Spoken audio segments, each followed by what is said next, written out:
We have finally made it to the big one. This is our best drama series, Slugfest. I'm Riley Chow with Luca Giliberti and Kevin Jacobsen. And best drama series is guaranteed to have 8 nominees this year. We actually had 8 nominees last year, but that wasn't really supposed to happen. The top 5 in Golderby's odds are The Crown, Ozark, Succession, The Handmaid's Tale, and Better Call Saul, not necessarily in that order.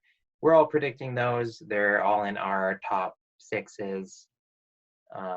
Kevin, do you have any reservations about, say, The Handmaid's Tale? Just slightly, just because I feel like the buzz has slightly diminished, and there are people who feel like it's just too much to take and that it's too dark. I certainly saw that complaint with each passing season, but I think the guild support and the fact that, it's still getting into SAG Ensemble, and I just think it's going to be one of those perennial nominees, even if it's not going to get up to that a top tier sort of winner status again, like season 1. I think it's pretty solidly in, especially now that we have 8. And then with like Better Call Saul, I think that is another one of those shows that has a possibility of slipping, just because it has never won an Emmy ever, and it has been nominated all the time, but it's never been getting the support to actually get a trophy. And so I think you could say that it's in that kind of like a Silicon Valley sort of mode of, it's always getting in, but is there passion there? Who knows? But otherwise, yeah, I think that is a pretty solid top 5. And, barring something like The Morning Show, one of those kind of other shows like Stranger Things, I'm not sure if one of those could sneak into like a top 5 in a year of 5 like we used to have. But yeah, I'm very confident in these 5 at least. And then once again, it all is a mess. Yeah. Yeah. Yeah. Go ahead. Well, I pretty much agree with everything you said, Kevin. I think the top 3, Ozark, Succession, The Crown, we barely even need to talk about them. They're surefire locks to get nominated. Better Call Saul is always such a strange thing at the Emmys, because every year the season is acclaimed and people start thinking it's going to break into all these categories. And I definitely have it in the top 5 for drama series, but if it underperformed, I wouldn't be surprised, because its critical acclaim doesn't seem to affect its Emmy performance at all.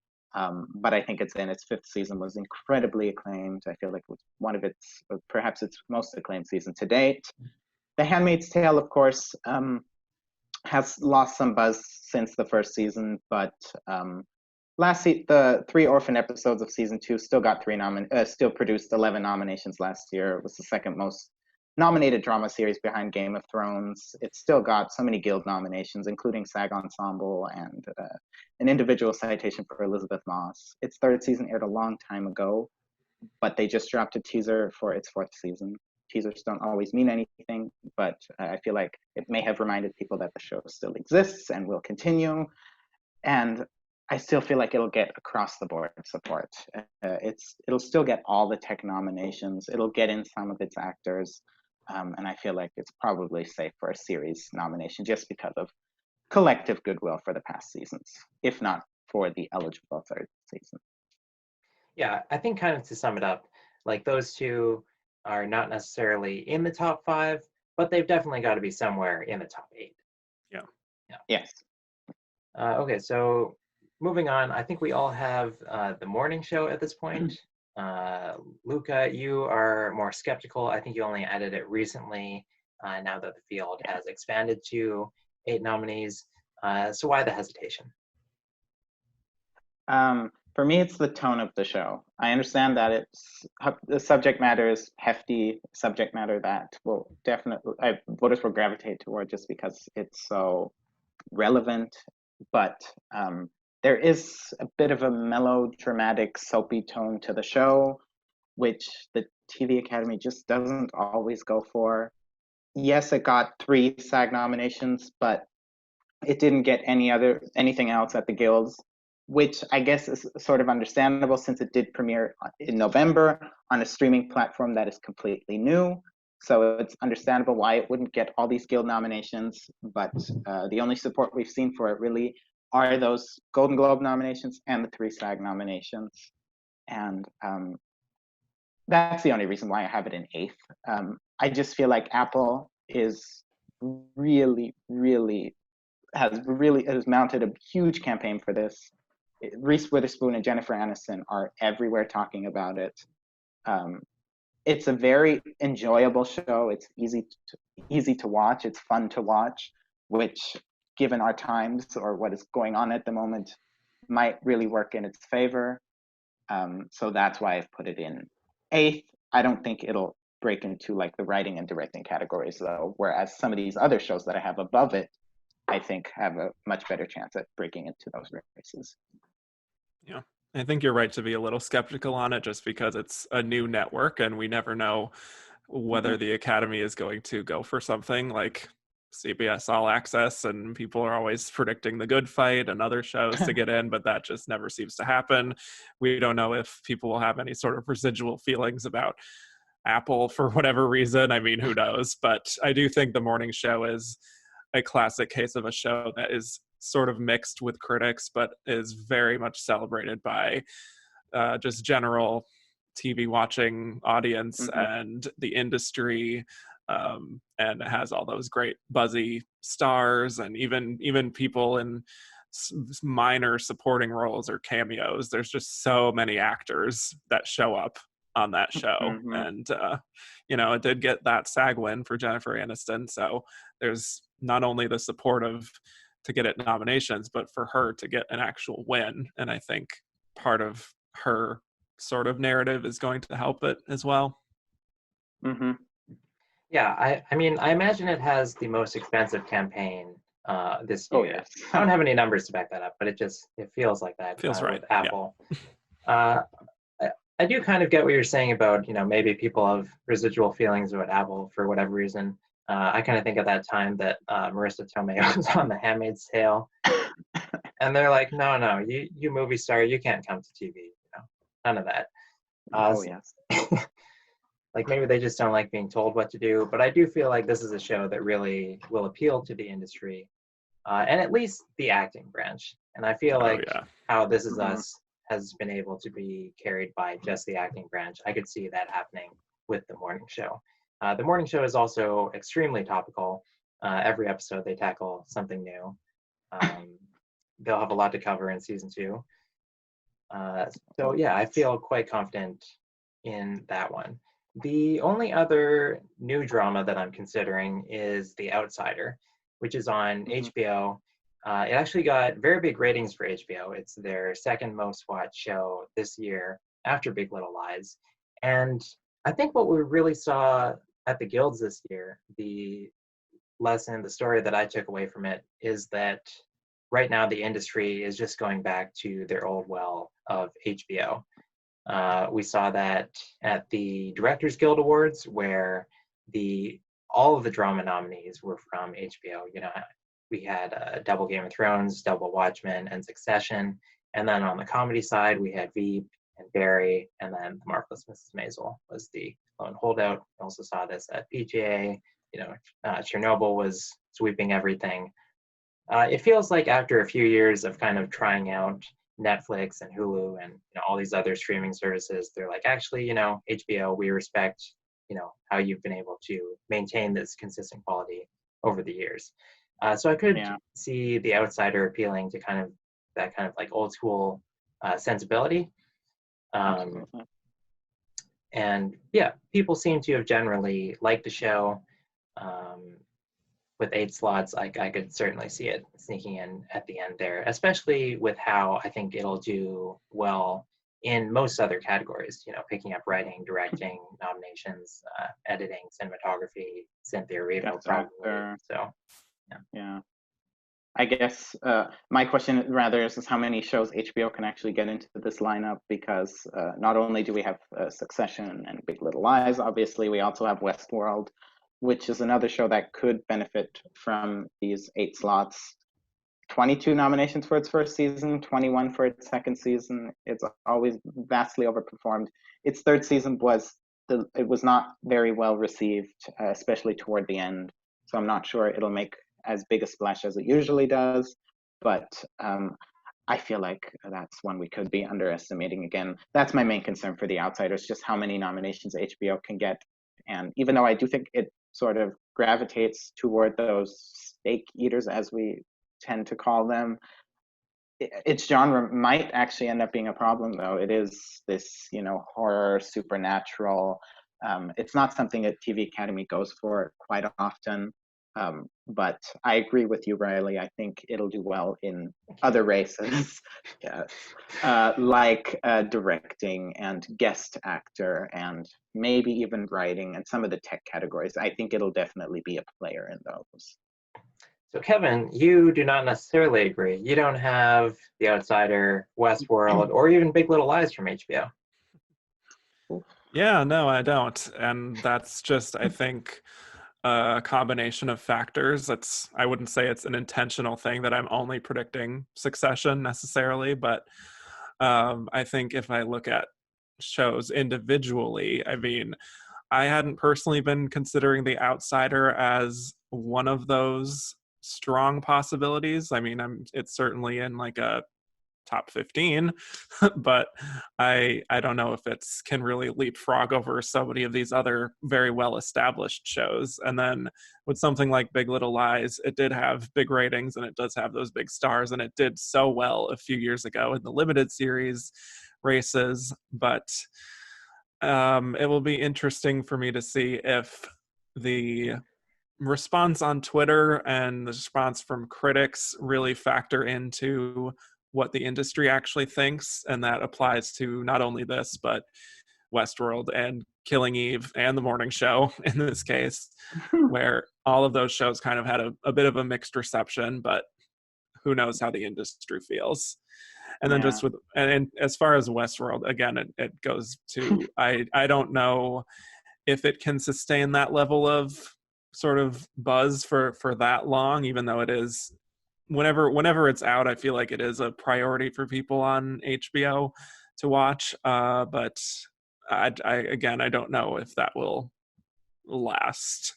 It doesn't feel like a show that will have that kind of enduring appeal. I don't know why. I guess maybe just with the nature of the show, maybe it's getting a little too heady in this third season and hard to keep track of. And, I think if a broader academy is watching this show, I don't know if that will appeal to them as much. But yes, I'm going with other shows in the final two slots. I don't know if you want me to get into that now, but. Well, I'll say the HBO actually has like yet another kind of strong contender in Euphoria. I mean, that was a show that I was not really considering at all. And then BAFTA declared it one of the 4 best shows in the world. So, if the Emmys turn out like the Guilds and they say, you know what, we just actually have space for all of the HBO shows and not really anybody else, then that could sneak in here. I think could get that 8th slot, even if it misses for Zendaya or anybody else. I mean, Euphoria is a show that would deserve to get in. It's one of the more unique shows in contention this year. I feel like it's something completely new to the landscape, but I wouldn't be so bold to put it in right now because I wouldn't see it getting in without Zendaya, she is the show. Where I'm looking out for it is in some of the tech categories like cinematography. I feel like those are races we can see that one show up in, but I wouldn't put it here. I still have Big Little Lies in. I understand that its second season wasn't as well received as the first, but it wasn't panned either. I feel like a lot of people present it as being a panned season, but I still think it was quite liked. It still got into SAG Ensemble. It got the PGA nomination. It got the Globe nominations. It got a few Critics' Choice nominations, even if not for Best Drama Series. And it was such a big, huge hit on its first go-around. It won 8 Emmys. And its second season was still very relevant. And it's something I had in like 6th or 7th when we had 7 slots. I wasn't quite sure. But now when we have 8, I think the goodwill for its first season alone might be able to carry it to a nomination. Yeah, I think if we didn't have any other information, like from the guilds, from I don't know, ratings or anything measurable like that, I would just think like, oh, that felt like forever ago, and the buzz hasn't been the Yeah. greatest. But, since it was well received by audiences, since it did get those big ratings, since it did manage to hold on at the precursors, which were already, so many months after it aired, getting in at PGA over the Handmaid's Tale, for example, I feel like I Hmm. can find space Right. in the eight, even if like Nicole Kidman were to miss. Right. I completely agree. I So guess. yeah. No, go ahead, Riley. Oh, we are actually now all predicting Stranger Things. Now that the field has expanded to eight, Stranger Things is, I think, after Game of Thrones. Now that that's off the air, I would say it's probably the biggest show in the world. Yep. It's still well received. It's not quite as hot as it used to be, but again, with eight slots, uh, it just won a Peabody Award finally. Hmm. I feel like it's still enough in the prestige conversation that it can hold on this one last time. And it's And still it's getting third. these SAG Ensemble Hmm. nominations, even when This Is Us, the presumptive winner, is missing out. It's still getting Yeah. those nominations. And I think it has, I mean, I don't know when the fourth season is going to drop.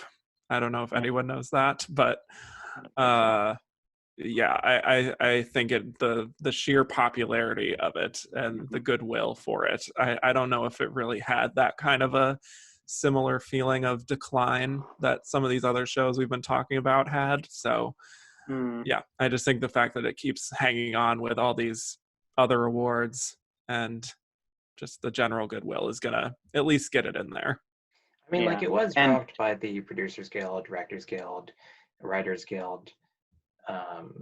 So I feel like it's not, yeah, it doesn't have the heat that it did. yeah, I mean, every time people mention like the Directors Guild and Producers Guild, I do try to remind that shows like Watchmen were still competed as a drama series there. So Game of that took up Thrones. for Game of Thrones, Yeah. which is not in contention, obviously, for this year's cycle. So also in regards to like The Handmaid's Tale, which missed both DGA and PG, I feel like that could have been a factor. But regarding Stranger Things, its third season was also it was beloved. Maybe it wasn't the most critically acclaimed season of the three, but it was still, when it aired, it was the biggest. It was what everyone was talking about. It was in the zeitgeist. It was obviously its biggest season. Um, and Kevin, you had mentioned This Is Us, and I was sort of deciding between This Is Us and Stranger Things for that slot. Yeah. And I went with Stranger Things because Stranger Things has been able to get into writing and directing. It has Exactly. been able to get nominations across the board. And even if the show, we could see a directing nomination for it this year, even though it's, especially since the directing categories might have more slots as well. And whereas like This Is Us, I don't have a lot of confidence in outside of acting and series. So that could definitely benefit Stranger Things. Plus, it makes them it's so easy to check off if you've loved it in the first two seasons. It's also, it makes people nostalgic. It I don't under I if it were 7 slots, maybe it might have been a bit difficult, but even then I had it in because, as Riley said, it's just one of the most popular shows currently on air. And it's So just going to have that, so much technical support that I don't know how yes. many other shows are going to have that in this race now that Game of Thrones is gone. Is it though? I feel like it's going to be falling out of all the, costume, production design, those kinds of It's categories. possible. I feel like it'll just be like series, visual effects, sound editing. Maybe that's it. Wow. I think I mean, it editing did. and yeah. Yeah, it did for its second season. We should probably mention it did fall down to 12 nominations after I think it had 18 for its first season. So it already declined for its second season, which um, that doesn't necessarily matter for its third, especially since we're not really considering it in the top 3 or 4 spots. But if it continues declining, maybe it doesn't make the series cut. But as I said, I think it will. I think we actually have 11 incumbent nominees here, just because Yes. shows are coming from different categories. They're coming from different years. We mentioned This Is Us. There's also Killing Eve. And then, Kevin, you're predicting Pose. Yes, I think that's kind of my wild card pick. And the reason I'm going with Pose is, number one, it has the FX factor. It did get in last year. Billy Porter won, which I think people should factor in more with its chances here. And it just, season 2 just dropped on Netflix. So if people don't have FX, they're just catching up on it now. And, I think it is important to think about this race and the fact that there are so many white-centric shows here dealing with white people problems that I think, a show like Pose really sticks out. And maybe, I don't know how much Academy voters think about this kind of thing, but in terms of the message they're trying to send and being more conscious about their nominations, considering Black Lives Matter and Pride Month even, all of this is, I think, in Pose's favor. The only worry, of course, is that it didn't get those writing and directing nominations last year, and it only got in Billy Porter. Someone like Christopher Maloney easily could have gotten in, and he didn't. So, it's certainly, even though it did get into drama series last year and Billy Porter won, it's sort of underperformed, generally speaking, compared to other shows. But I do just think that there is kind of just a special factor to Pose that is sort of undefinable that I think could get it into that, like, now that there's 8 slots, that it could get that 8th slot, even if it doesn't get a lot of other nominations.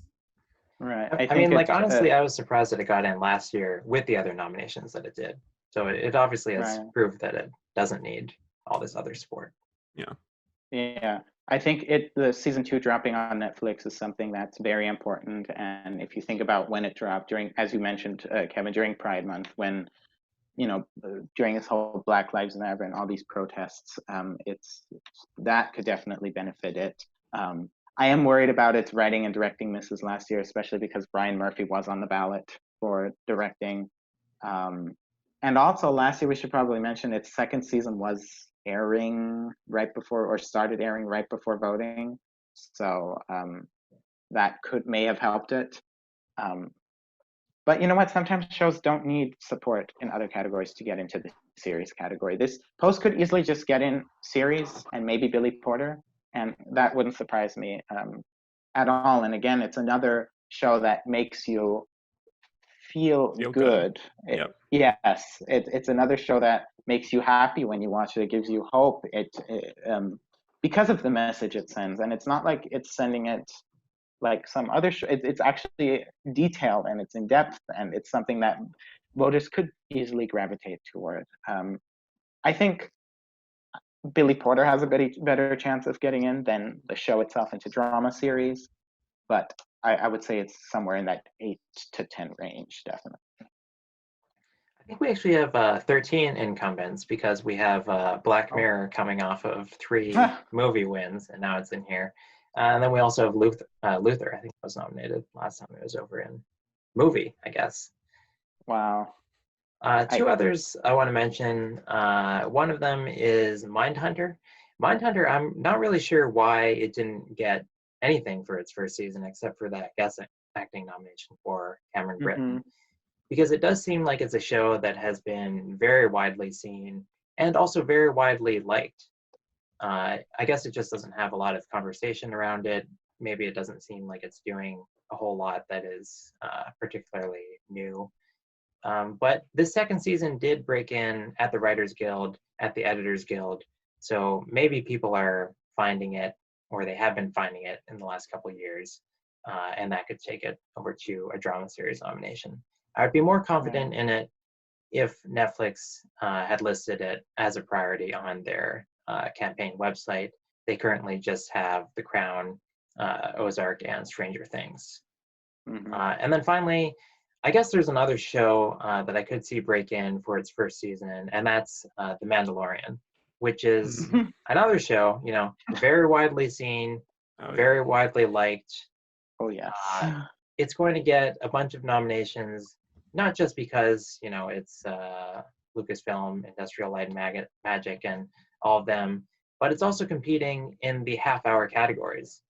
So it should be able to take a bunch of wins, too, just because it's got so much technical prowess. Yeah. One last show I'd like to mention is Homeland for its final season. Obviously, it won drama series for its first season.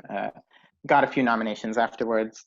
I don't think it'll get in, but it would be nice to see the final season rewarded, especially since its seventh season didn't get nominated. And I think it would have been a very deserving nominee. The final season was very well received. It aired at the perfect moment. I think Mandy Patinkin, for example, is someone who has a better chance of getting in for it, but I thought it would be nice to mention it at least. I don't know how much we went into detail about Killing Eve. We did not go into detail. We did not, yeah. Because that's one that could really go either way. And it's, again, another one of those shows that critically took a bit of a hit this season. And I feel like it was one of those shows that was kind of like top 5 status last year, considering all of the nominations it got in directing and writing. Third. Yeah, exactly. Yeah, and I agree. winning drama actress, even with another competitor in there. It's interesting that it's now kind of in a situation where most people don't seem to be predicting it. Do we have kind of a theory on why that is happening? I think it's kind of like that second season of Westworld. It did very well at the Emmys, but then it came out just before nominations voting. So I don't know if people necessarily had a chance to watch the new season. They might have just been more voting on it off of goodwill for its previous season. And then at the end of the year, when we saw all the guilds chime in, and they definitely had time to watch it by then it kind of just collapsed. So I think it's lost its momentum. Yeah, I guess that's what I would say. Yeah. I agree. I think its third season just wasn't well received. I think sometimes if your season isn't well received, you're more advantaged if your season aired like an entire year ago instead of just before voting, because then that taste is sort of knocking off their ballot. Its performance last year shouldn't just be taken for, I think, is quite significant, because not only did it get into series and not only did it win for Jodie Comer, but it also got into writing and directing. And directing, it got in for a Swiss director who is pretty much an unknown in the US, which is especially difficult in the the directing category. But just because a show performs well one year doesn't mean it'll perform well the next year. And I feel like we are seeing that with a lot of shows this year. And I think Killing Eve is just the prime example for that. I think Jodie Comer is probably the likeliest to get in, even though I'm not predicting her. I think she stands the best chance. Everything outside of her, I think, will be a bit of a hurdle for that show. Yeah, we totally could see it come back, get all these nominations again. Like, I think we were probably underestimating Westworld last time, and it still got those 20 nominations. Yeah, absolutely. So, like Luca says, that just because the show does well one year, it doesn't have to do well the next, but usually it does. Fiona Shaw, she's also another one who got nominated, over Susan Kelechi Watson, over Rhea Seehorn, over Janet McTeer. But for example, if someone had, like Fiona Shaw had won, I would have a bit more confidence, because she had a pretty clear path. She was nominated twice. She was in a category with 4 Game of Thrones women. Yes, she had Julia Garner, who ended up winning for Ozark, but that could have been an easy win for her. Writing could have been an easy win for the show, but it lost to Succession. So its win for Jodie Comer is pretty impressive, but it doesn't give me enough confidence to say I'm going to put it back into series this year, when the reception for season 3 just wasn't great. But it can still get into some other categories. I definitely see that. What else is on your mind, Kevin? Well, I don't know. I mean, the This Is Us factor is really There we go. interesting to me because it is the last gasp of broadcast networks getting into this category, and I'm sure there's still going to be people in the Academy that are uh, on that train, just hoping that there's always a network show in there. And it does have all that support from the actors. But again, dropped from SAG Ensemble, doesn't really get into many precursors anymore. And I don't know. I Yeah, could go back and forth on that one and so many others. I think This Is yeah. Us is kind of like Better Call Saul. Like it's gotten pretty consistent support at the Emmys. You know, it doesn't really go up, doesn't really go down. But yeah, it just seems like there's a lot of competitors this year. So I'm thinking that it'll be one of the ones that gets edged out. Yeah. Yeah, I agree. I think it's the competition. There's no reason why it should fall out on, quality, because its fourth season was very good. It was maybe its best or one of its best seasons. And if it weren't for the competition, I think it could definitely get in all those actors or all those nominations that it got last year. But I don't know. I don't think the SAG Ensemble snub necessarily means it doesn't have support from actors, because sometimes SAG just drops something after they've rewarded it, especially if they've rewarded it twice, like they did with This Is Us. But when at the Emmys they don't have can't get into writing, they can't get into directing. If they don't have the SAG Ensemble boost, then it's very difficult for me to keep it in series when we have all these shows that can get across the board support. That said, there will be a lot of people who are going to vote for it also because they want network television to still stay alive at the Emmys and stay alive in these categories. And if they love the fourth season, they might just check it off as well. So I wouldn't be surprised at all to see it get in.